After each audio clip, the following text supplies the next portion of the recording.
faking. What? You a goon or you faking real tough talk? Only goons get it shaking real tough talk. I hope your bite is like your bark with that tough talk.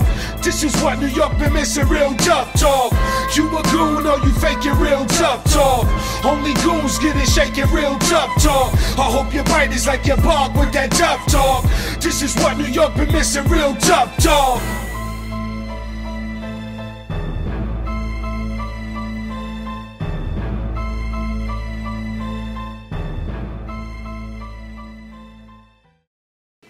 Hey, what's going on? I want to thank you for being with us again. Welcome to Real Tough Talk. I'm Stephen J with my co-host Ghost, and we're real excited this week. We're in week 3 of the UFL season, and we got players leaving other certain teams. The roster was extended, so week 4 we'll see everything finalized. This week we'll see a few guys leaving teams, playing with certain teams. I'm really excited about this week coming up. Yeah, because we've seen a big improvement with certain guys showing up on their teams and finalizing their roster. When they thought that it was week 3 that was finalizing everything, a lot of people took it seriously. We saw a lot of extra players come to contribute to the team, and we've seen a big difference when it came to week 2 to week 3. That being said, we're going to jump into the first game, and I would say this is going to be a surprise scene. Generals coming in at 2-0, the first place in the division. First versus Riot Squad, who comes in at 0-1-1. We haven't seen the stuff that we expected from Riot Squad, especially from the defending Defensive Player of the Year. And I've been saying it time and time again. When you have a whole team to run, when you're a captain of a whole team, there's so much pressure on you, there's so much responsibility that it hurts your game. We've seen this happen so many times, and it's happening with Pig here. Well, we're going to jump into the game, start it off right here. Riot Squad getting the ball first. Rudy's not going to start this game. D's going to start, and he's going to get sacked here by Brell on 3rd down. After the flag, on 4th, Tone comes in at quarterback, and he's going to run for a 1st down.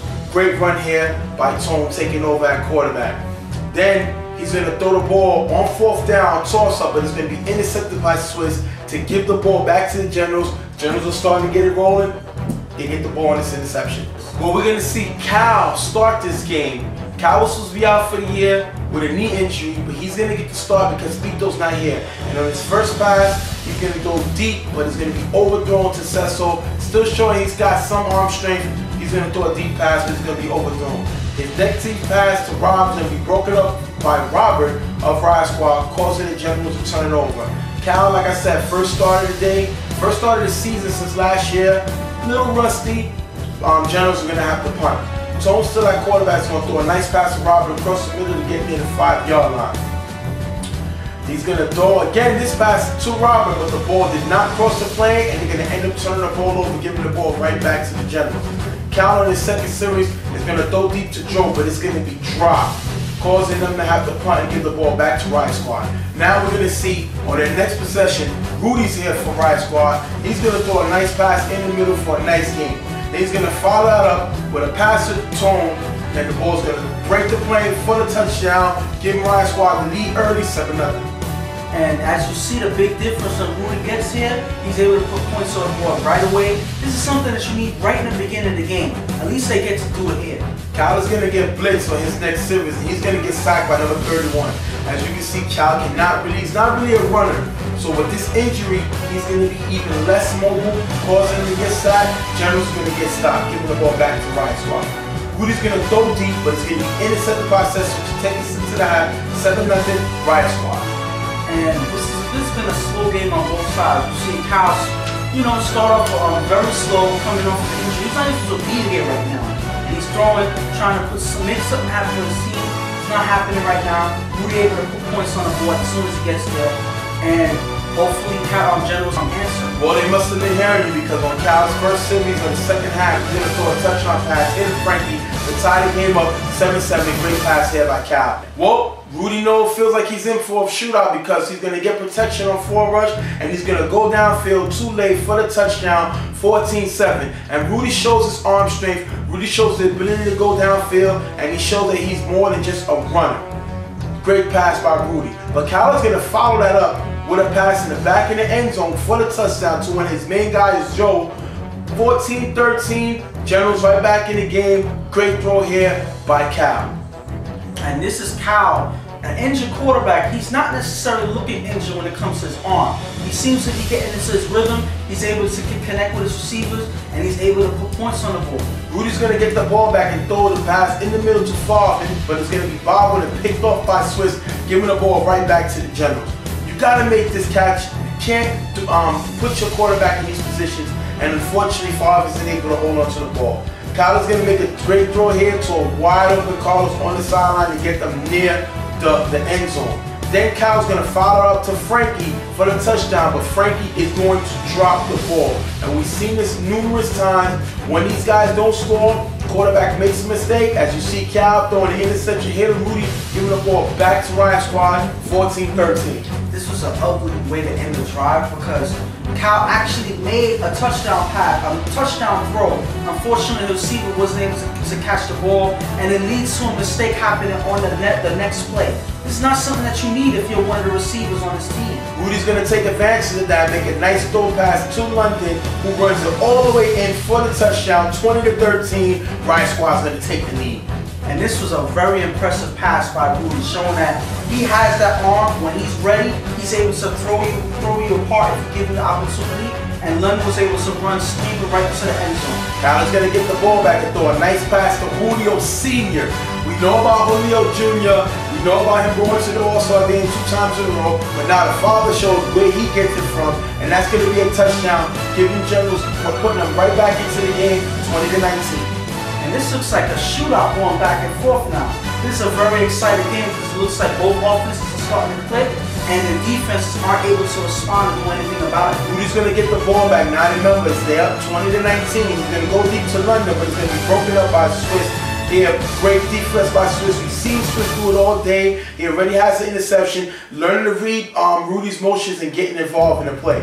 3 plays later, we're going to see Rudy get sacked, but he's going to have Robin wide open. That's going to cause a turnover, but Rudy has not connected with Rob all day. I think this is a great playmaker, and they got to find a way to get Robert the ball. Well, that's going to give the ball back to the Generals. They're going to drive down the field, and on 3rd and long, Cal's going to make this great throw pass deep to Joe for the first down. Cal showing he still got some arm strength left. Great pass to move the ball. Great pass. And this was something that they really needed right at the gate because it was 3rd and long, and that's something that Joe was able to come down with the ball right when they needed it to.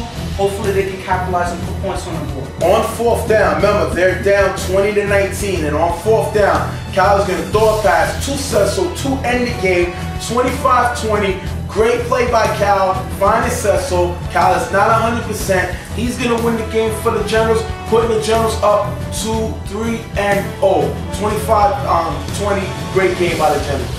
And we didn't hear Julio making any big plays, but the Generals showed that even though Julio's not impact on this game, they can still come away with it without their starting quarterback also. I mean, Cal had an impressive game. As an injured quarterback, you could see on certain plays he was not able to move at all, but he was able to make the throws when he needed to. And he was screaming on the field, let him quarterback, he's ready. I don't think that he's 100% yet. I think he should rest a little bit more, but he was very impressive when they needed him to. And right now we see Riot Squad 0-2-1. We haven't seen Pig really make impacts, but help is on the way because we've been told that Riot Squad has signed Ak and Ouija. They got Ouija, Ak, and LJ all playing with them. These guys leave the Violators. They're going to join the Riot Squad, and that's going to be a great pickup. Maybe that'll help this Riot Squad team get to the next level. And to have Ak as one of the best linebackers. An all-star. Yes, an all-star. Ouija, ex-defensive player of the year. Those alone are big pickups. We have LJ that's able to make plays all the way back from Never Scared. So these are 3 guys that they can use on their team. And the thing about it is, at the end of the day, on terms of their play, they were in all of the games that they played. They just come up short, and maybe these guys can put them over that hill. Well, I'm not going to jump out the window and say that yet because Ak has been known to get beat on man-on-man coverage. We've seen him do that LES in the championship game. Wheezy is not the same Wheezy that won the defensive player of the year. He's not able to make moves, you know, he's not able to make guys miss anymore. And do you think that he's like a step slower? Yes, I don't think he brings the same firepower, which is why Violators are not scared to let these guys go. You know, they figure that they've been having some internal turmoil, and it's time to move on from these guys. LJ gives you another string at quarterback when Rudy's not there, but he's not a great quarterback. He's been starting somewhere already.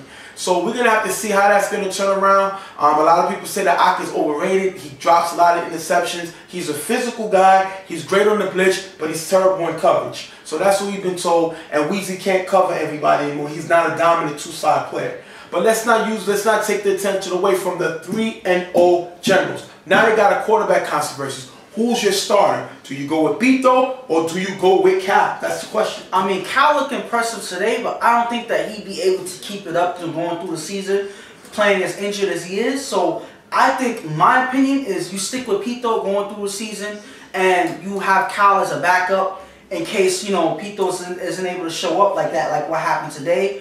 But I still think that they should go with Beto. I say Beto finds out if he's a starter. You come to the park this week, and if they don't start you, you walk. Because remember, week 4, you're locked in. So whoever you throw for this week is who you got to stay with for the season. Is it worth taking the chance of being the backup to Cal? Because if Cal is healthy enough to throw, and they feel he can throw, they're going to let him throw. And we know Beto's not a tight end. He can't play any other position for quarterback. So his season is in his hands. We're going to have to see what happens next week in the UFL League. Week 4, lockdown week.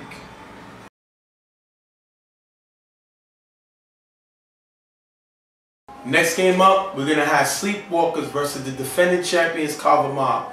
And we see Carver Mob, they won their first game, but the question is, do they look like a team that's defending their championship, or do they look like a broken team? They don't have Pams today, so I guess you can see something completely taken from this squad. And they lose Bishop. Bishop officially played with Reckless. He left his team. What do you think is going to happen with them? I think right now, I'm not going to say that they took a step back or anything like that. I just said that they're a quieter team.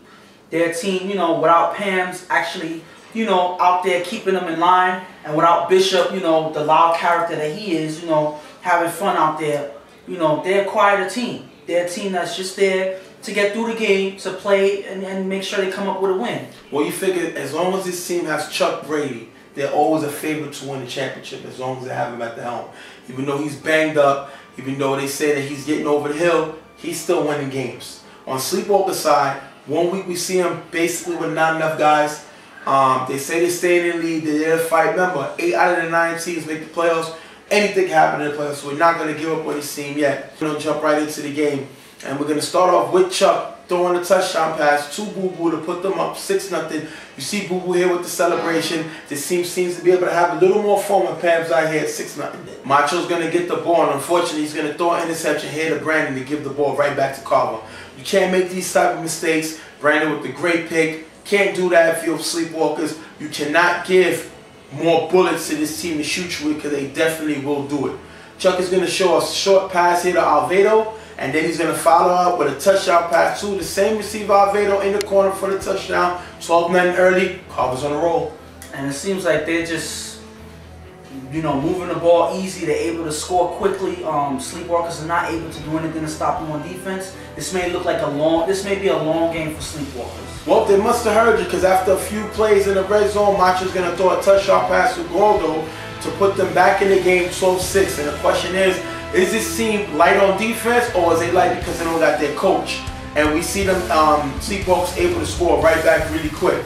Chuck is going to make a great pass here to Brandon, who avoids the tag and runs it in for the touchdown. Brandon's second big play of the game. He already has an interception. Now he got a touchdown, 18-6. Carver.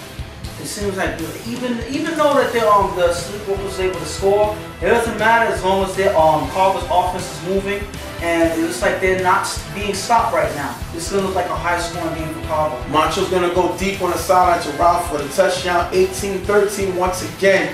Now on his second possession, Sleepwalkers are able to score again, and this got to be because they had no Pams. Because I know if he would have saw this play, he would have went crazy. 18-13. Oh, you know he would have been flipping. You would have heard him from the other side of the field yelling at his guy.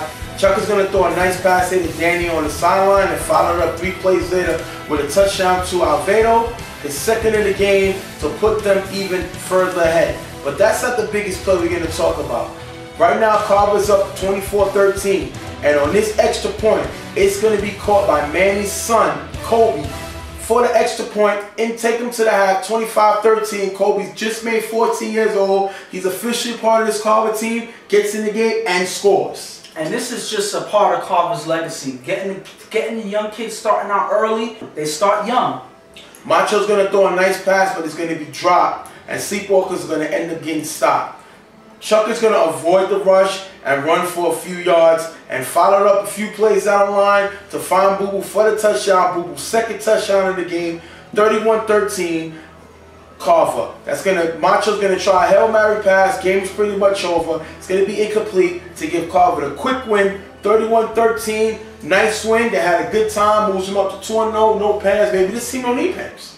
Maybe they can win without Pams. I mean, this wasn't really a big, tough game for Carver. So I don't yet, Pam's not being there, it didn't really hurt them because they knew they knew what they needed to do to get the job done. And Sleepwalkers wasn't a strong enough team to challenge them today. So challenging this game, so I don't think that Pam's being on them was necessary. They got the job done anyway. And with Chuck out with that short little run right there, he would tell you personally, does he look injured if he's able to run and make those plays? Chuck can say anything he wants. Chuck is hurt. All right, I'm gonna tell you it like it is. Chuck is hurt. He's not 100%. This is a good game for him. He put up his points. We seen him not able to complete some throws last week. He did follow through on the throws this week, but he's hurt. So he needs games like this. Unfortunately, he didn't come out and rest that foot. He played. He had a little run, but we'll see when he's playing. It seemed like Violet is them Gettis, Browns, ILD. Then we'll see the real Chuck. But as of now, they're going to be happy. They're going to take this win. The big thing, like I said, is about Kobe getting the extra point, 25-13. Now, what if Kobe got in the game, had Pams in here? I don't know. I mean, I don't really think that it's something to get upset about. Because like I said earlier, you start the kids out early. This was not a tough game for Carver. So you get them some experience out there. Get them the feel of, getting into certain plays and putting points on the board. Hopefully we could get an interview with Pams next week because I want to now talk to him about the Kobe situation. That's all fun. We want to talk to him about the Bishop situation. We all know the same. Nobody leaves Carver, especially during the season. So for Bishop coming off of a championship to leave Carver, I want to get Pam's insight on how he feels. We also heard that Pams tried to block the signing, but he was unable to because of the league overturned what he tried to do. So, Bishop was able to play with Reckless. So we're going to have to see what Pam's personal thought about it. We're going to hopefully interview a few of their players and say what it's like not having Bishop on his team. But we're going to get to that next week. Sleepwalkers got to turn it around. They're 0-3, but they still have time. 7 games left in the season. They just got to stay out of that last place spot. We're going to see what happens next week.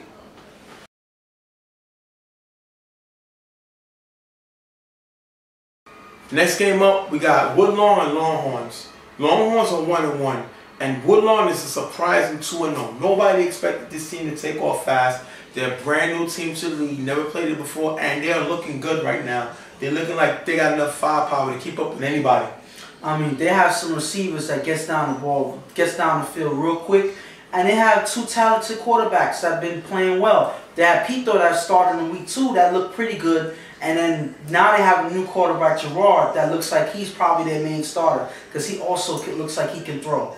Well, we're going to jump into the game and see what happens. Remember, Longhorns are coming in 1-1. Woodlong is 2-0. On the first drive, Sonny's going to throw a touchdown pass to Marcus, 6-0. Longhorns starting early. I think that's what they need to do. Keep Sonny in the rhythm so he can put points up. When this kid is confident, he can make plays.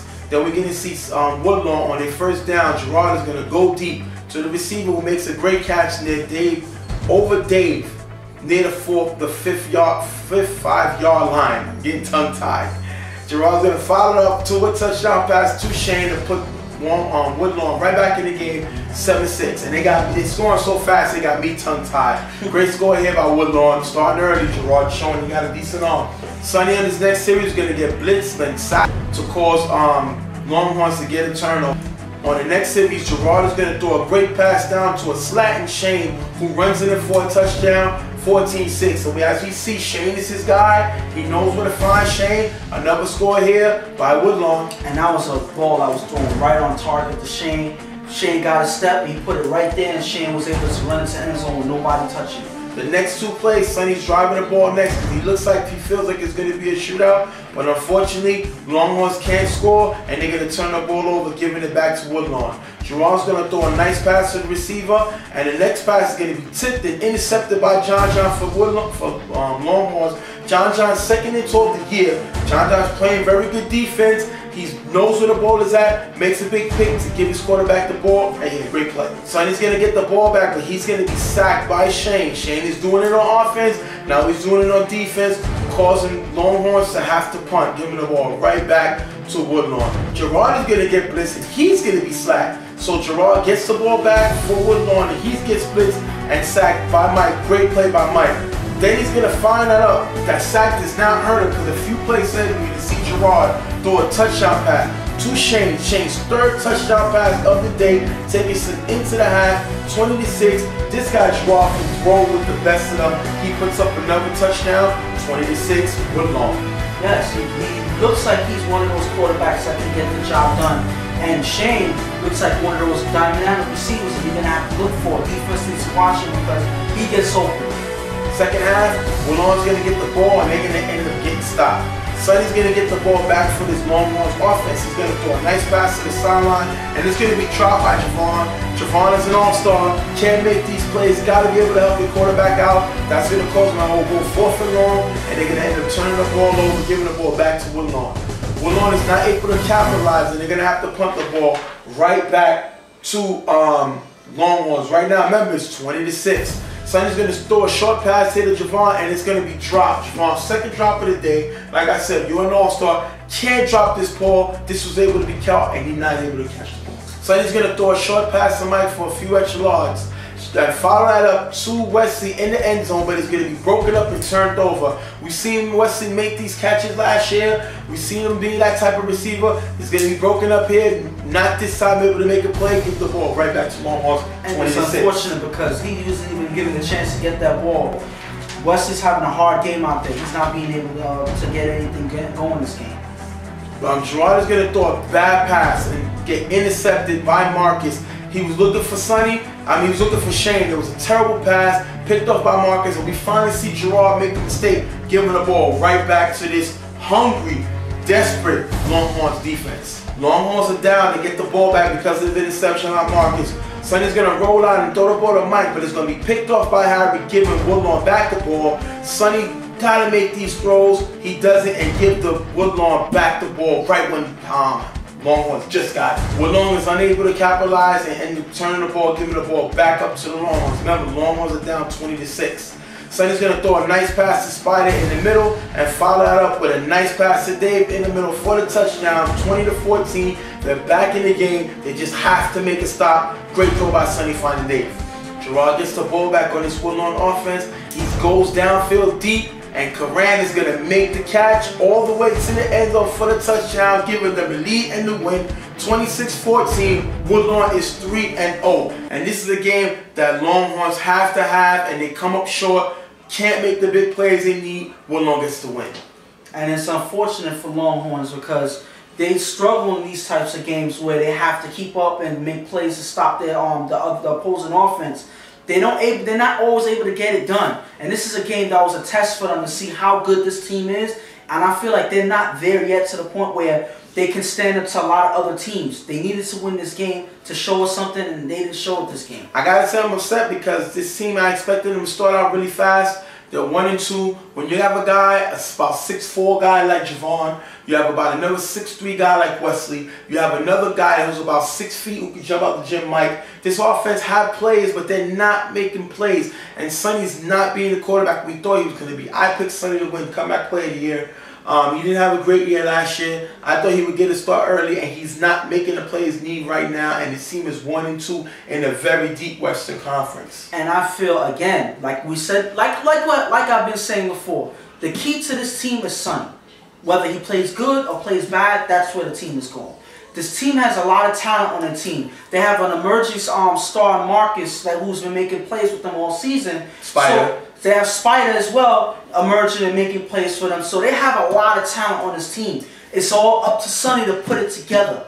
And when he's not playing well, they don't go far. Coach Al's going to have to figure out what happens. And now Coach Howell's supposed to figure out what happens with this Longhorns offense. But now we're going to talk about this Woodlong team. They're 3-0. Nobody expected them to start out strong. Everybody said maybe they shouldn't have been put in the West because this team is not ready. They're ready. They're ready to face anybody.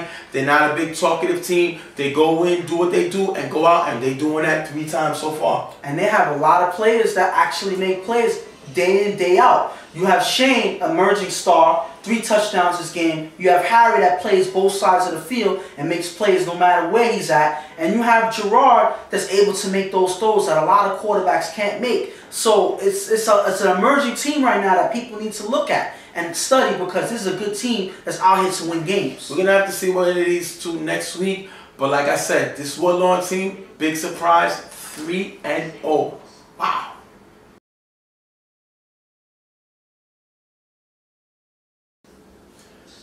Next game up, we're going to have them Gettis versus Street Fam. Them Gettis are coming in 2-0. And they're on a mission. We're going to finally see their debut. The 2 big players that Hollywood signed in the offseason, and that was underrated Swiss and underrated Shannon. 2 big-time players, 2 guys that has championship experience, a man who can lead the team past anything, which is in Swiss, and Shannon, a definitely playmaker. You just got to get this guy the ball. He can make plays. 2 big signings to definitely take him to the next level. He's still frustrated with that loss to Carver. It looks like he broke some back up. And I feel these are the type of guys that they need. Maybe they can compete with Carver a little bit more this year with these 2 guys a part of their roster, because they already had a lineup that's stacked. They had 3 dynamic stars last year, Megatron, Hollywood, and Rubio. And they also had Wack, who was able to play good on as a quarterback. So I feel like they have an even better team now. Who knows how well they'll do this season. But that's going to cap them Gettis with their A players. They don't have no more space for no more A players. They got Hollywood, Megatron, Rubio, Swiss, and now Shannon. So now that caps them off at the A players, but I think they don't care. I think that with them 2 signings, they feel like they're over the top. Like I said, it takes us back to the main guy, which is Watt. And on Street Fam side, Street Fam coming off of a loss to Carver, they had Sarge stole for them, but they released him. Sarge signed with House Gang. So there's nobody coming through that door to bail this team out. Spaz is the quarterback, and we heard sources tell us that Spaz did not want to throw. The team voted him in to throw, and I thought that was a bad decision. Spaz made the All-Star team last year. He definitely is a good tight end. Quarterbacking, he's good if your quarterback is not there, but I don't have faith in him as quarterback. Hopefully he can prove me wrong. Preacher, he's been exposed at corner. Teams are coming at him. We trying to think if maybe that was a one-hit wonder. He doesn't look like what he looked like last year. Balls he picked off are getting caught for passes, and this team is not looking like what we expected them to be. And I feel that it's the different team, different vibe. I feel like there's more responsibility when you're on your own team. So Preacher was able to roam and actually cheat and, you know, do his own thing on the defense when he was on Animal Planet. He's not able to this game on this team. He has to be one of the main focuses on their defense, and when it's like that, it hurts your game. Well, we're going to jump in the game right now with Street Fam getting the ball. On 3rd down, Spaz is going to throw an interception here to Hollywood. Hollywood breaking through the stats now. Big interception by Hollywood to give them Gettis the ball. On his debut, Shannon's going to catch a bomb from Watt to get near the 5-yard line. This is why they brought Shannon here. The guy's fast, he's small, he's hard to guard one-on-one. This is going to be a great catch by Shannon, and follows that up with a touchdown pass to Swiss. So they got both guys involved early. That's great thoughts, great mechanics by Watt to get these new guys involved early. 7-0 lead. Spaz is going to get his 2nd possession. He's going to make a nice pass here to Lou, but unfortunately Street Fam ain't going to be able to capitalize any more than that. They're going to get stopped. Gettis going to get the ball back. They're going to have to punt, giving the ball right back to Street Fam. Spaz is going to throw the ball, but it's going to be picked off to number 9, who runs it all the way down for the touchdown. 15-0. Spaz looking overwhelmed. He looking like a deer in headlights. Terrible throw. We didn't see Sarge make these throws, but Spaz is. Spaz has a strong arm than Sarge, but he makes these bad decisions. It's going to be picked off. 15-0 them Gettis. Spaz is going to overthrow his receiver on the next series, and like I said, he's not looking like he's prepared for this game. He's going to throw the ball short to Shaw, but it's going to be short of the end zone and turn the ball over, giving it right back to them Gettis. Wack is going to get the ball. He's going to be sacked by the 2013 Sack leader and defensive player of the year, Milo. Great sack by Milo, helping his defense out. Jock Walker's going to get blitzed by Spaz and throw an interceptor to Shaw to give the ball right back to Street Fam. And Shaw's been playing well.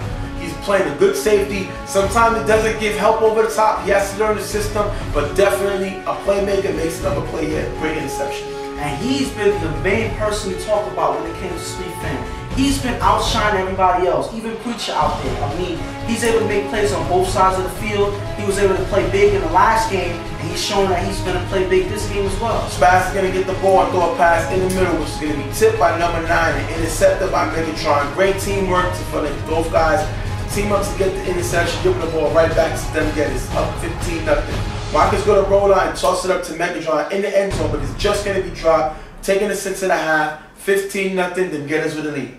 And it's crazy because that could have been another 6 points. He just dropped that ball on a Hail Mary pass that he jumped over everybody. So it's like it's too easy for them out there.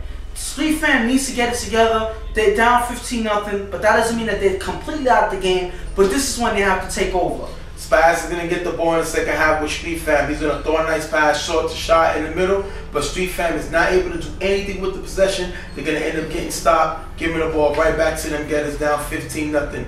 Walker's going to throw a short pass to Swiss, who makes a nice cut, runs it inside for the touchdown.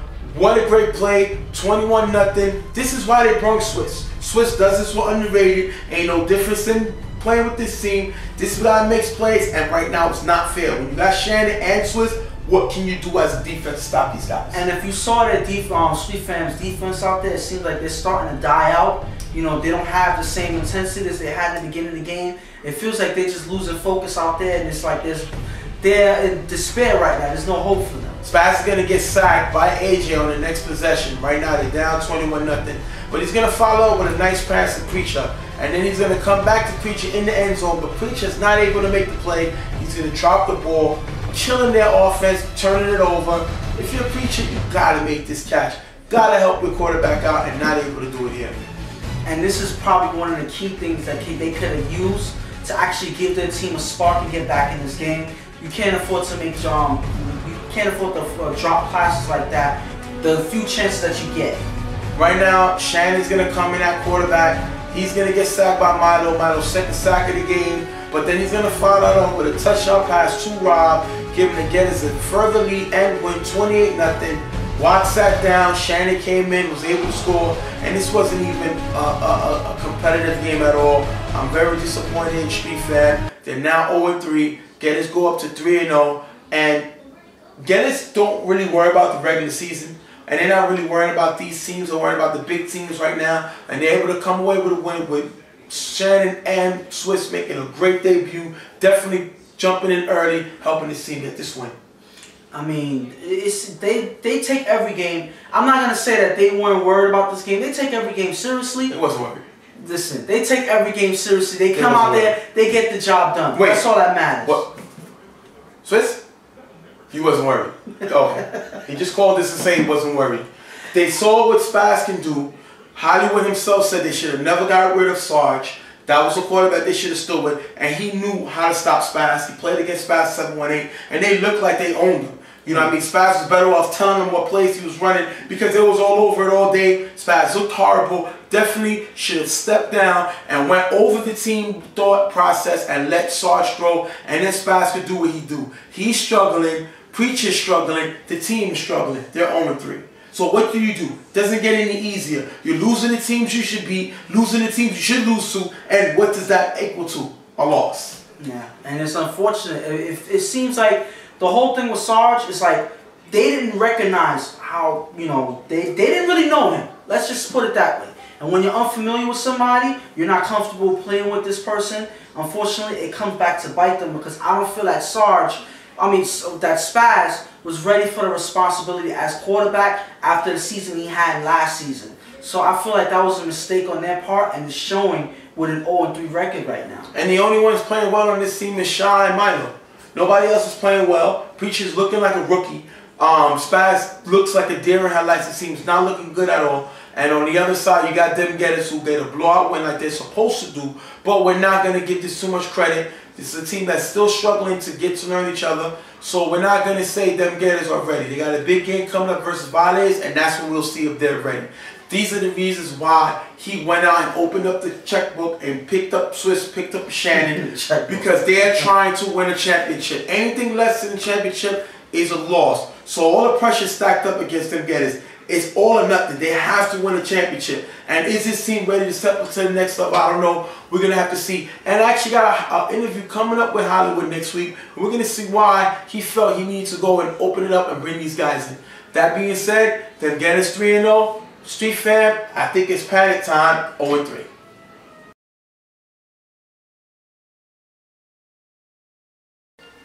Next game up, we have a big rivalry game.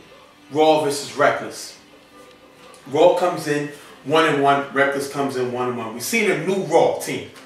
Nothing like the way they looked last year. Jimmy has his team under control.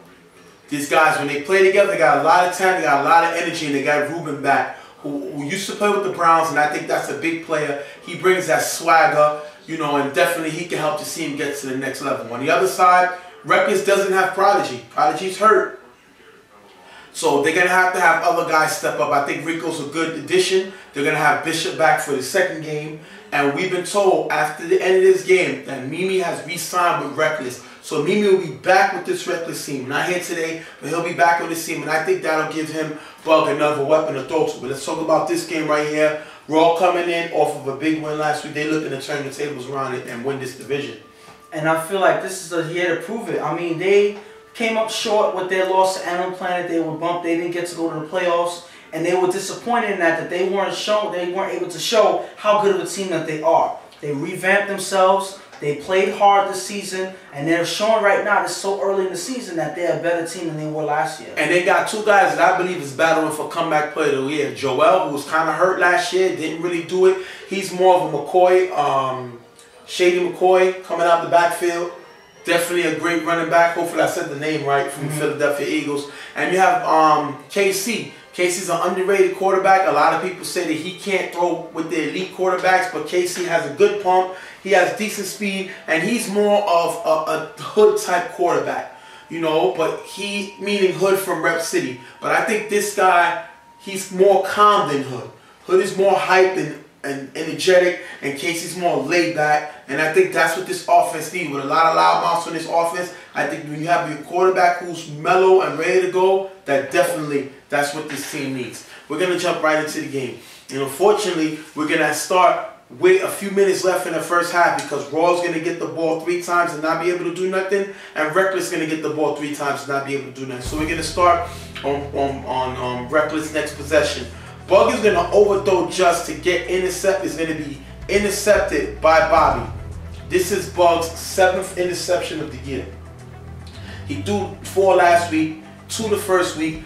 7 interceptions in 3 games is ridiculous. Now you're just throwing the ball all around the field, which when we talked about in the quarterback countdown, gives the ball right back to Raw. And this is Bug's main weakness. He throws a lot of interceptions.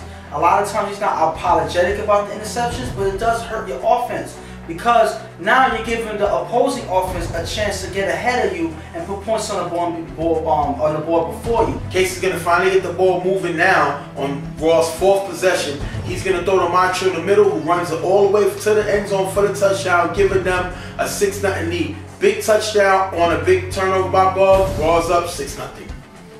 And like I just said, you give the opposing offense a chance to score. Yep. Casey's able to put a good drive together and is able to put points on the board. That was a good drive by Raw to capitalize on Reckless's mistake. Bug is going to strike back and throw a touchdown to Rico, who beats Macho in front of the end zone for the touchdown. Take us into the half, 7-0 Reckless. And if you look at this play, Macho got beat completely in the front. Bug is able to find him, and Rico's a guy we got to talk about. The guy can blitz. The guy can also play offense. He's a great player. And right now, Reckless is up 7-0 going into the half. And you talked about somebody stepping up for Prodigy, and Rico's been doing it in these past 3 games. He's been playing huge for them, and he's able to put points on the board for Reckless. Casey's going to get the ball in the second half and throw a short pass to Joel, who runs it for a big gain. Joel is a guy, if you give this guy space, he can make a big play out of everything. The guy got moves, he moves around, and you gotta know where he's out on the field because 1 inch, 1 yard, he can turn it into a touchdown. 2 plays later, because of that big game by Joel, Casey's able to find Ruben, the former Browns player, now Raw, with a nice catch to keep the feet in. Look at this great tippy-toe catch. That's the stuff that Ruben does. He brings a lot of talk, he brings a swagger, but he backs it up on the field, 13-7, Raw. And this is like it's a great addition for a Raw. Now they have another offensive weapon in Ruben that Casey's able to get to. So now they have a more dynamic offense just with Ruben adding himself to the team. Butler's going to get the ball back. He's going to throw downfield to Rico, who makes a great catch right here. As you see this great catch by Rico, and Butler's going to find 2 plays later, finding for the touchdown, putting them back in the game, 13-14. Great game, great score by Bug. I mean, now the ball is starting to roll in this half. I mean, it started off slow. Slow. Yeah, now Bug is starting to get his stride. He's able to keep up with Casey, and it looks like it's going to be a shootout to the end. Casey's going to have a nice pass hit to Macho over the middle and follow that up to a touchdown pass to Macho in the front. Macho's second touchdown of the game to give Rawlins the lead, 20-14. Casey's in the zone. Great throwing. Way to move the ball, 20-14. And this is them answering right back. Right it seems back. like it's going back and forth. There's no real defense on this game. It's just quarterbacks shooting it out in the offense to see who wins in the end. After going slow in the beginning of the game. Reckless is going to get the ball back, and Bugs is going to throw deep to Just, and it's going to be intercepted again by Bobby. Bugs' 8th interception of the year. That's too many interceptions. I know we had Christmas time, you're in the mood of giving, but don't give the ball up. Bugs just throws it back. He just cocks back, throws it. Doesn't matter if the receiver's open, doesn't matter if the receiver's in the vicinity. Bug think he can get it there. 8 interceptions in 3 games. That is a UFL record for games. I think he actually tied the record with Ball So Hard's Malcolm. Right now, Malcolm led the league with 12, but that was in the season. Right now, Bug got 8 in 3 games. So he has an opportunity to shatter the interception record. 8 interceptions right now. Bug is throwing terrible. Case is going to get the ball back with a nice block by Milk. Makes a short throw to Joel, who runs it for extra yards. Great block by Milk. You can't give Casey that time because once he finds the receiver, especially Joel out the backfield, they're going to make something happen. Just gets called for the offsides to give Rawlins the first down. If you look at this play right here, this was a 4th down play. 4th down, Just goes to jam Joel, and Joel is definitely a hard guy to cover. But he comes across the line, getting called for offside, can't make these plays. Guys was frustrated about it, but the official has to make his call. Definitely a good call on the video if you see. Turner is going to give them the first down. And now, follow that up with a nice dump off to Joel with nice blocking, makes a big game. Nice run, 26-14. And like I said before, if you give Joel space, it's the 2nd touchdown of the day. He looks just like McCoy from Philly. You give this guy space. He makes a move and makes somebody miss. He can take it to the house. He does it right here, 26-14. And that was also some great blocking on the sideline by Raw's offense. So you give credit to the whole offense on that play. They earned that touchdown. But they're going to get flagged for the excessive taunting. You're allowed to spike the ball in the UFL league because we like football. But this was excessive. You got to score in the end zone right away. They get excessive with the celebrating. They get called for a 15-yard penalty. And because of that, on the throw-off, on the kickoff, they're going to be able, Reckless is going to be able to take it all the way back to the end zone for the touchdown. Rico with his 2nd touchdown of the day. Great run back to score the touchdown. 26-21. With a little time left, Reckless is right back in this game. And this game would have been over if it wasn't for that flag like we just talked about. Because now you gave them good field position. They were able to take the ball all the way back to the house for 6 points. This is something you didn't need so late in the game. You're keeping the team in the game. Raw's going to run the clock, but they're going to end up getting stopped to give Reckless one more shot.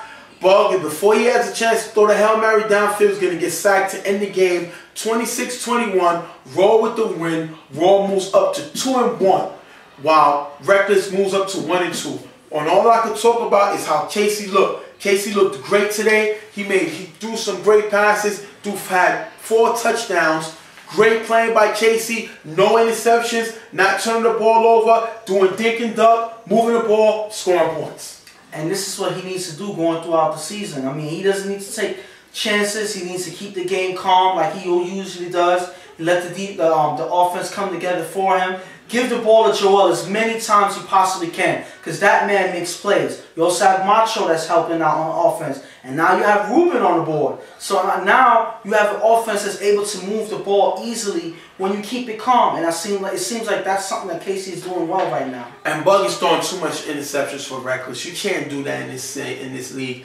8 interceptions in 3 games is way too much. I think LA needs to pull him to the side and talk to him and let him know to stop giving the ball to the defenses. But they also get Mimi, who was one of Bug's best weapons. So now we get to see if there's enough football to go around between Bug and Bishop. These are both emotional guys. Both guys want the ball. We're going to have to see how they play together on the section. Mimi and Bishop, you're going to have to see if Bug have enough football to spread around those 2 guys. He already has 8 interceptions. Both these guys fight the ball downfield. And will we see more interceptions from Bug? That's the question. LA needs to pull him to the side. Horse needs to pull him to the side and let him know we're still in this race for the playoffs. You got to take your time. We don't know how long we lost Prodigy. We can't afford to put too much pressure on our defense. We gotta score when it's there. So my question is, do you think it's a panic time for Reckless? This team never panics. 2 years in a row, they won 5 games in a row, which is a UFL record. But they gotta be concerned with these interceptions. It's 8 in 3 games. That is too many. We seen him throw 4 last week against YMM. Too many interceptions. Bug has to turn it around if this team is gonna go anywhere. So that being said, we're gonna have to see what happens with these teams next week.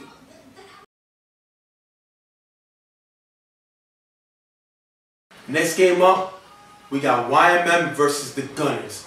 Gunners are a new team in the league. Animal Planet / Decepticons has been removed from the league. Gunners came in to take their spot. Gunners are from the 718 league, but they play YMM. YMM is a 2nd tier team. They're not in the 1st tier yet. They have the ability to get there, but right now they're in the 2nd tier behind ILD Browns in the East. The team coming off of a loss last week where they kind of exploded. The defense did have 4 interceptions, but they really couldn't put up points.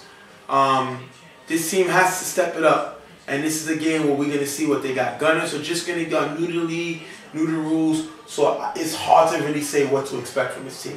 Yes, because this is a new location for them. It's a new league for them, so they're getting used to everything. So it's hard to actually anticipate what they're going to do, what type of team they are.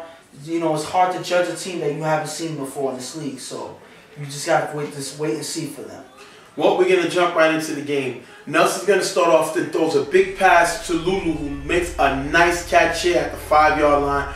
Lulu's not really known to make big plays. Usually it's Raja, Jeremy, Rico, but Lulu's getting involved in the offense early to get into the game. And 2 plays later, Nelson's able to find Jeremy in the end zone for a touchdown, giving him some quick offense, 7-0 YMM. Well, I'm not going to take nothing away from Lulu with that catch.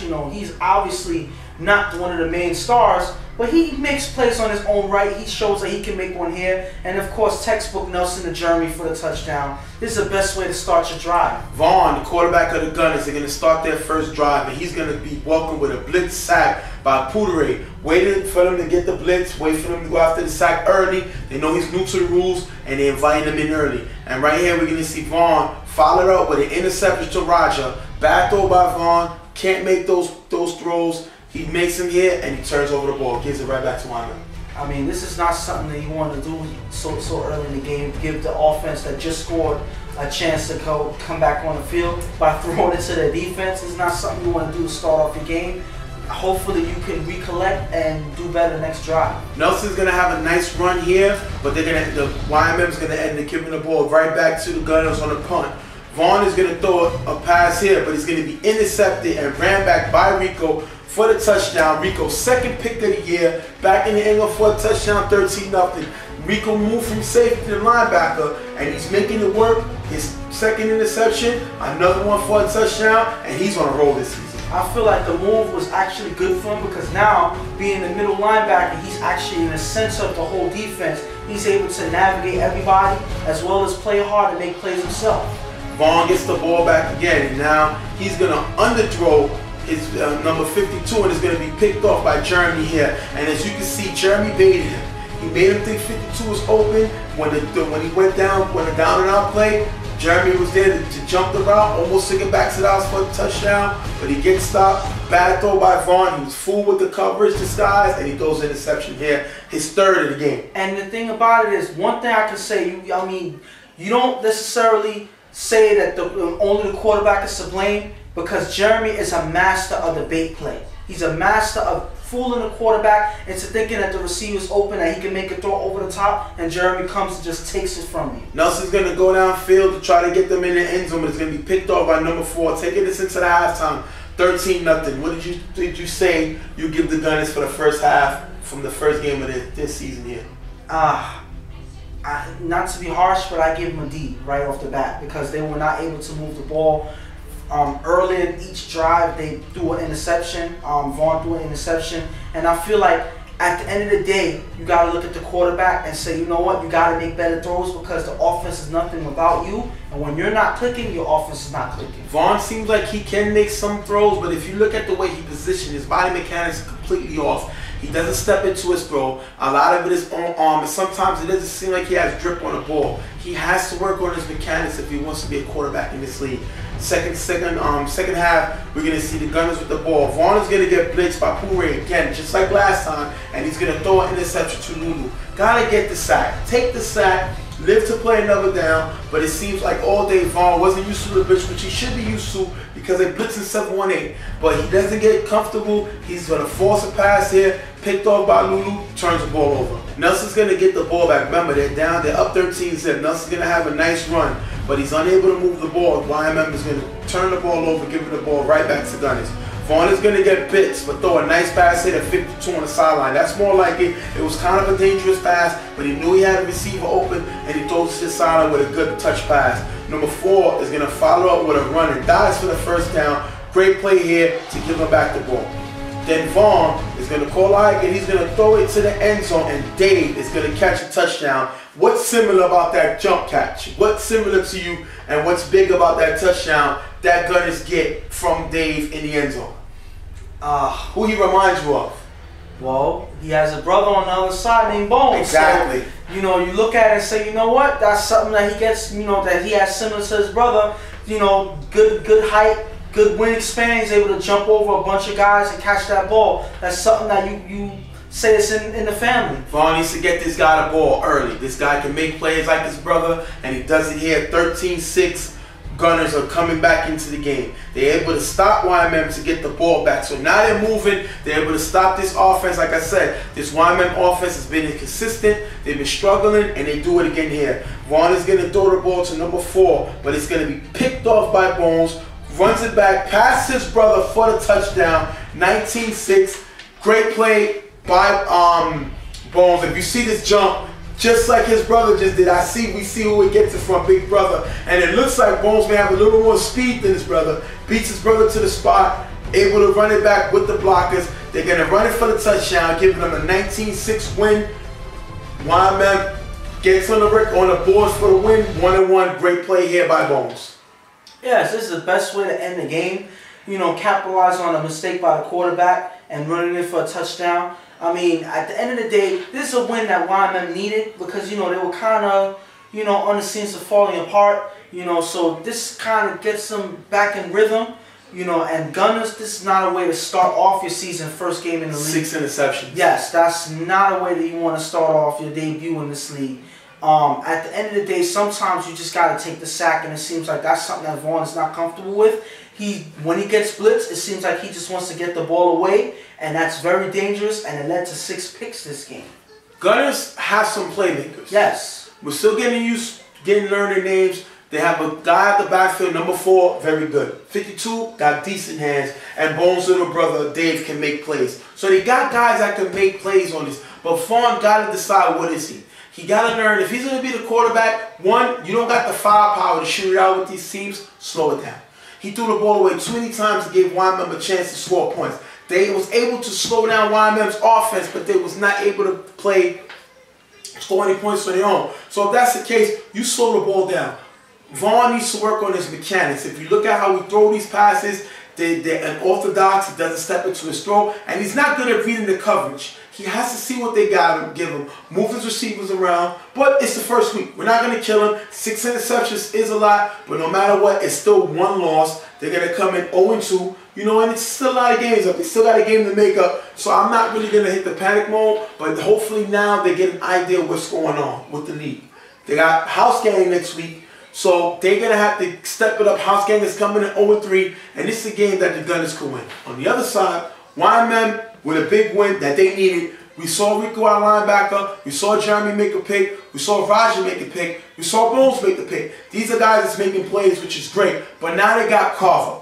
They played Carver Mob, the defending champs, and then after that game, they play IOD. So they got 2 big games next week. And these games, right now, they're 1-1. They could be 1-3. Yes. So they need to worry about, this game was good win. They need to worry about these teams next week.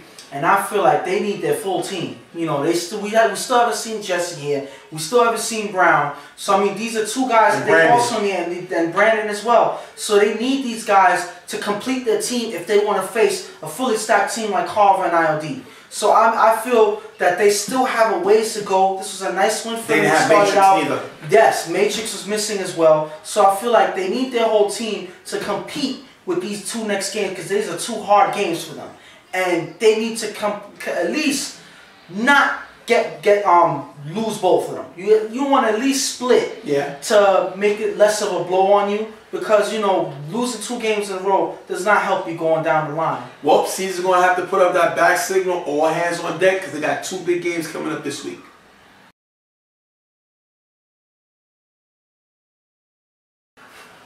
Next game up, got Rep City versus IOD. Rep City's coming off of a loss last week. IOD coming off of a loss last week. And right now with this Rep City team, we haven't really seen them play to their potential. Hood would not play this game. Tess will start. And they just don't look like the same team from last year. They seem to have won the championship in Casino, and now they're playing. They don't even seem like they're playing. They're just out there running around, and they don't seem like a team that's looking to win another championship, to add to that championship that they already got in Casino, to do what people usually call win multiple championships. I feel like they had their first taste of victory, and now, since they already had the taste, they're not as hungry for it anymore. It seems like, you know, that I don't know, they must be satisfied with what they already have, because they don't seem like they have the energy to keep winning and bring that winning mentality into the UFL. I haven't seen it. It just seems like they're just here. They're not worried about these games. They just come into, you know, take their attendance, play a few minutes, and then go home. It's not an attractive thing to see out there. I haven't seen anything really energy from Steve-O. Haven't really seen any screaming, going crazy about B-Dot. Haven't really seen no energy from Hood. And one of their leaders, Charlie, haven't really seen them really get the troops together, and D-Boy's playing dead. So this team is definitely not looking the way they looked last year. And IOD, they come off a loss to Raw, and I think sometimes playing too many leagues gets overwhelming. They lost Jesus. They don't know when Jesus was coming back. He got hurt at Friday Night Lights, and that's a big part of their offense. Slash looks nowhere the way he looked last year. I mean, he's just coming back. He haven't really played, I would say. This game, I wasn't really impressed from what I usually used to him seeing, and this team seems dead. I mean, they're going to the championship in 7-1-8, so you got to give them a pass because they put all their energy there. So definitely they're not going to be all hyped up here, but definitely got games to play, and they don't look like the same team of last year. That being said, we're going to jump into the game. Rep City's going to start with the ball and turn it over and give the ball to IOD. IOD's going to get the ball. Slash is going to throw a pass to Johnny in the middle for the touchdown, putting them up 7-zip. Great way to start off the game if you're IOD. I mean, yeah, you start off early. You know, Rep City's got caught dead. They turn over the ball, and all you do is you just put in points early to put the pressure on them to actually see if they can capture to answer. Rep City's going to get the ball back. Tess is going to make a nice run, but then look at this hit by Ace. Wowzers! You like that? One more time. Wowzers! Yeah, one more time. Wowzers! That's a big hit by Ace. Maybe Tuff stay in the pocket, try not to run. Ace gets a shot. I mean, I don't mind. Wowzers! Listen, I don't mind the running at all, but that was just a wake-up call by Ace to say, you know what? Y'all here, y'all playing the game. We're y'all opponents, and y'all need to step it up. Well, it doesn't seem like Tuff is going to wake up from that hit and they're going to end up turning the ball over, giving it back to IOD. Slash is going to throw the ball to Brandon, who makes a nice catch and gets an extra yards.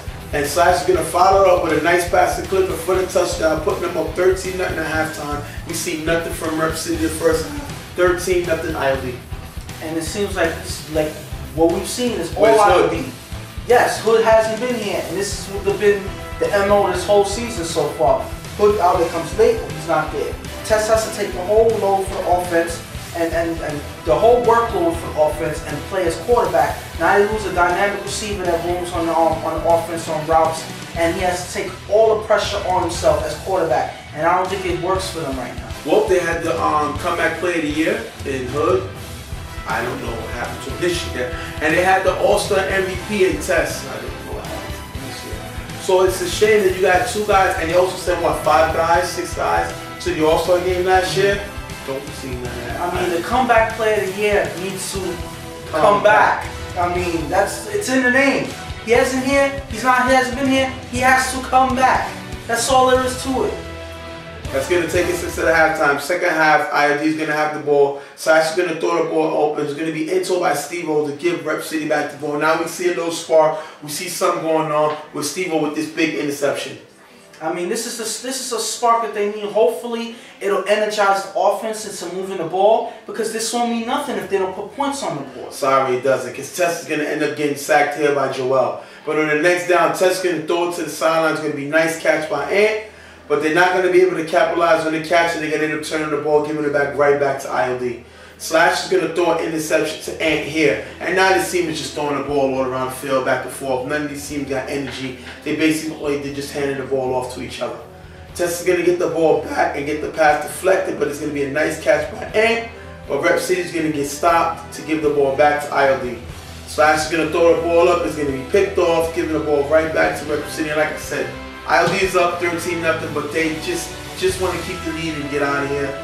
Tess going to get the ball. He's going to get sacked by JoJo. Ended the game 13-0 in one of the quickest games we did on the show this week. Unbelievable by both teams. IOD is going to get the win, and they're going to be 2-1, and Rep City falls to 1-2. And to me, the best time Rep City looked good this season so far was in week 1. Week 1, I think, was the best thing. Whoa, week 1. But they. Oh yeah, that was the week that they won on the forfeit. Wow. Because the next 2 games, I haven't seen anything from this Rep City team. Wow. No way you can say you won all this. No way you can say you can't wait. Don't tell me you're waiting for playoffs. Because the seeding, you're going to end up getting them Gettis or Carver in the first round, the way it looks now. Anything can change. You know, the standings can change. But you're going to end up playing one of those teams in the first round. Do you really want to play and leave that early? So they need to turn it around right now, and they have the opportunity to if they step it up. Charlie needs to do his job and coach his team. He needs to get the troops together and say, what are we here for? What are we here trying to prove? We are definitely a championship team, and let's put it together and make that happen. I mean, the most confusing thing is I've seen Charlie, you know, he had an injury. He still suffered from an injury. He's still healing. But I saw him taking a few plays on the Sleepwalkers. So I'm like, what's going on there? You know, we've seen him on another team. I don't know what he's doing there. And then you don't see Hood. So I'm like, this team is all over the place. I didn't see Michi on the field today. I mean, they're all over the place. I don't see what's happening, what's going on with them. And hopefully they need to just fix this by next game, because it's getting bad right there. It's getting bad out there for them right now. And we know IOD is going to turn it up when it's time. They have a championship game in 7-1-8.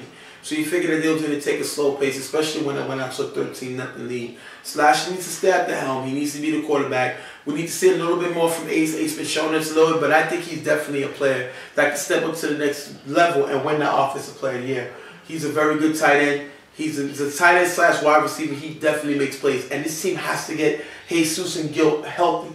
They lose Gil on defense. They lose Jesus on offense. And without these 2 players, I don't think this is a championship team. They need those 2 players to get back. Yes, because Gil is one of the centerpieces of their defense. And then you have Jesus, who's their running back slash receiver out the backfield. And you see Slash as a different quarterback when you have Jesus back there.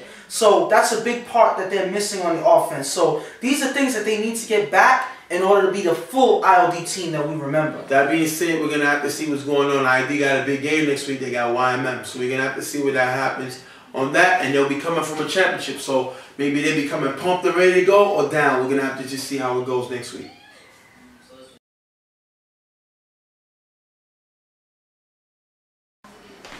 Depending.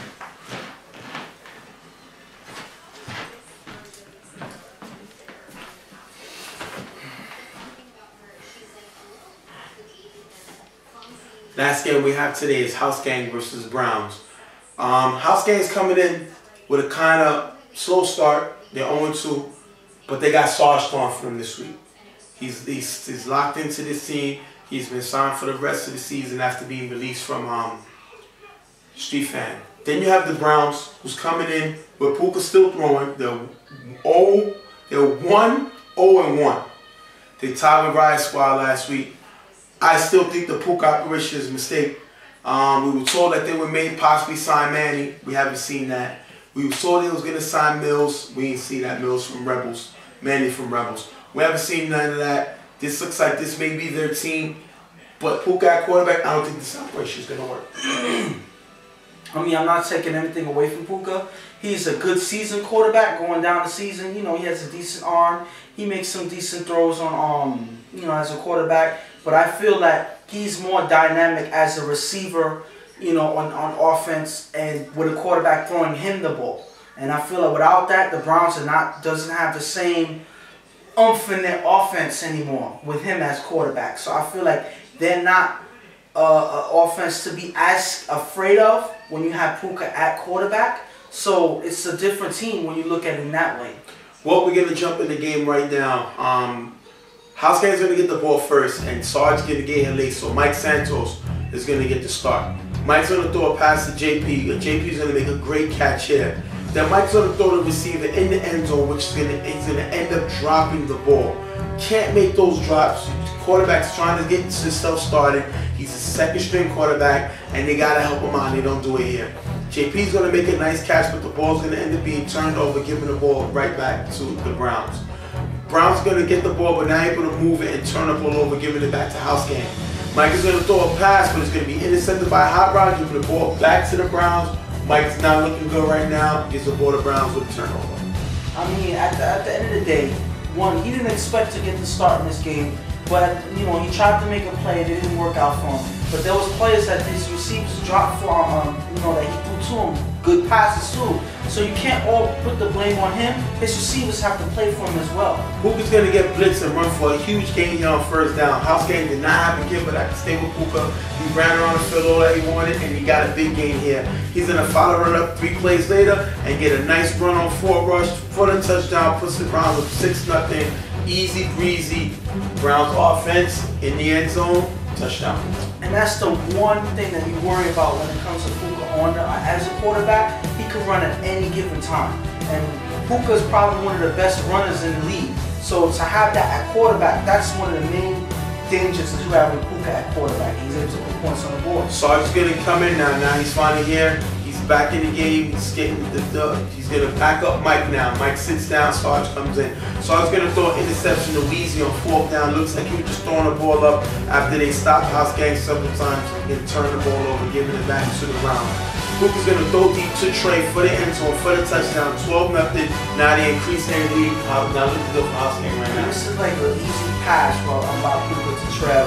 We've seen this happen throughout the season. Puka throwing to Trev. Trev is, of course, one of their main receivers this season that's been putting points on the board. And it seems like the defense has nothing to answer the Browns right now. Sarge is going to get the ball back. He's going to throw a short pass into JP. And then follow up, throwing interception to Puka to take it to have 12-0. Sarge already just came in, two picks already, not looking good. But it's a new offense. He's never played with these guys, never practiced with the guys. But what's the difference between how he looked against Carver without playing with the Street Fan and how we looked against the Browns not playing with House Gang? And not to insult House Gang, but I feel like Street Fan was a better put together team. You know, all they needed was the quarterback, you know, to actually put points on the board and actually make noise. And to give that up and put him to a house gang who's not a developed team. There's a lot of guys that's still up and coming. A lot of guys are still getting used to playing on the field. So I don't think it looks good. It doesn't help Sarge out, and you know they need to do something about this. I'm gonna fully disagree with you. I think what the difference is, Browns have a better defense than Carver. Browns today played a straight man-on-man defense. They showed Sarge and they dared Sarge to make a throw. And instead of adjusting, going with a straight line and double eye crossing routes, the guys try to beat the Browns one-on-one. You can't do that to see that. Too much speed, which I think is the reason why Sarge looked bad against the Browns and looked good bad against Carver. Once again, Carver does not have a defense that's structured like the Browns defense. And we saw the difference today. That's my opinion, but you know, usually I'm always right. Second half, Puka's going to throw the ball to Trap to give him even a further lead, 20-0, and now the Browns are just running away with this one. House gang can't do nothing to stop him. Sarge's going to get the pass tipped, but JP's going to make a great catch here. JP did everything. He played defense, he played offense, he played special teams. He gave the team everything that they got, and that should be a motivating victory right there. JP stepping up to be a leader of his team. Great play by JP. Puka's going to throw the 50 for the first down, but it's going to be broken up by JP. They just get stopped. Browns get the ball back on 4th down. JP breaks up the play to give the House gang back the ball. Great play by JP. He's playing hard, trying to do a little bit of everything. And it feels like he's really trying to give a spark to their team by doing anything that he can. He's trying all over the field to do whatever, and it's still not working, but you give him an E for effort because he's really trying out there. House gang is going to get stopped, turning the ball back over to the Browns. Puka's going to throw it to the end zone, but JP with a one-handed interception. Look at this great interception by JP. Great one-handed, like I said, he's been doing everything. Give House gang a shot, at least to try to make it respectable. But unfortunately, Sarge is going to throw an interception to Trav, his 3rd interception of the day to end the game, 20-0. Browns with the win. Browns move to 2-0-1, while House gang goes to 0-3. Not a good look for House gang. Looks completely different on his defense, but they didn't have J-Star today. Swag is still hurt. Smoke is still not here. You got to give him some little slack. Sarge just got here, so you got to give the team slack. It's not over, but they should start worrying right now. And it's funny. It's hard for Sarge to jump from one team to another on 2 games where he's just emerging into the league. It's kind of hard to get used to one team, play okay with one team, and then jump to another team and play this way. So it's kind of hard to transition from team to team to team. You know, hopefully they get things going moving forward, but they need to play for him as well. I feel like a couple of receivers was dropping passes on and over again that could have put points on the board. So that's not something that helps your offense as well. So they need to do something and do it fast. Well, House gang gets the top teams out their way at least. They lost to the Browns, they lost to IOD, and they lost to the Generals. These are all top teams in the league right now. IOD 2-1, Browns 2-1, and Generals 3-0. So they lost to the top teams. Now they're going to have to play certain second-tier teams, but they still got hard teams to play. They still got Wyoming. They still got Reckless. They still got Raw. They still got Gunners. So, I mean, I'm not going to say Gunners is a hard team, but these are the next teams in their schedule got to play. So they have opportunity to turn around. But it's just in. Moses signs with House gang for the rest of the season. That's definitely going to give a weapon to Sarge to go downfield. Now, as we told y'all when Sarge first got to this league, he needs a guy to open up the field. Moses definitely does that. Moses is a former UFL MVP. So pretty much, if he comes and brings that type of talent the way he played in that season, he's the weapon to be put on this House gang offense. And I feel like Moses is a person who could play on both sides of the field. I think he is a game changer for this team. He's the spark that they need. Hopefully he comes in the same way he left. And on the other side, Browns are 2-0. And they're gonna have to see what happens at quarterback. If you don't get Manny from the Rebels to throw this week, I say you bring back Reggie. Because Puka is not gonna beat the elite teams. He's beating these teams now, but they tied to Riot Squad. So they gotta sit down and be able to put points up. But to be fair, they tied with Riot Squad because Puka got ejected for cursing. So Puka doesn't quarterback, he doesn't curse, and he wins that game. You get him the ball in space, he can make things happen. I think it's a mistake for him to for Jingo to let Puka throw, especially if you're going to end up pulling him later. That makes no sense. And hopefully, if they can get Mills on this defense, as you can see, they really added Akon on this team can make some noise. Wise is finally back this week. Coming, he'll be back. So this team has a team that's prepared to go to the championship. But they always run away the regular season. They always win games. The key's the championship. So we're not going to really focus on all that right now. And we're going to look like we're going to wrap the show up. The big signings again. Ouija, Ak, and LJ signs to Riot Squad for the rest of the year. Mimi goes back to Reckless. Moses signs with House Gang. And supposedly, Manny and Mills are supposed to be playing with the Browns. Those are all the big signings that we know about. We'll alert you to any other ones next week. But next week, the roster's a lot. So now we're going to see what these teams really going to have. What's going on with Rep City? What's going on with Sleepwalkers? There's going to be a lot of questions that has to be answered. We're going to get started with our interviews next week. And this is the week to find out exactly what these teams have and how they're going to play for the rest of the season. Because this is all you got after next week. So you got to get it together by next week and show that you're in it to win it. Because if not, you're going to have a long season. That being said, we're going to wish you a very, very, very lovely Christmas with you and your family. We hope everybody gets everything they want. We hope you have fun watching all the kiddies open their gifts. And I'm going to wish you a very Merry Christmas from mine and yours. And same here. I mean, all you can do now is just, relax with your family, spend time with them, and, make some cherished memories, before heading into the next week for our important games in week 4. Yeah, so hopefully you had a great time. We want to thank y'all for joining us here on Real Tough Talk. We're going to see y'all next week. Enjoy your Christmas with your family.